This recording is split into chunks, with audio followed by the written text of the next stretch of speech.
আসসালামু আলাইকুম। এই ফোনটি হলো Z22, স্পিকার প্রবলেম। তো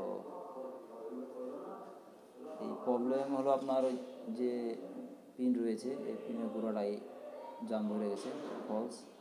তো আমরা এখান থেকে একটি জাম্পার করে স্পিকারে যে ওখানে দুইটি সংযোগ রয়েছে, দুইটির মধ্যে সে একটি দেখব কোনটা, সেখানে লাগাই দেওয়ার পরে সমস্যার সমাধান হয়ে যাবে ইনশাআল্লাহ। আপনারা এইভাবে দেখবেন আগে কোথায় ফলস রয়েছে।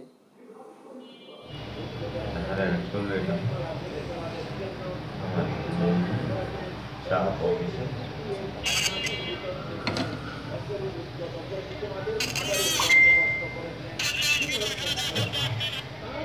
সব নিজের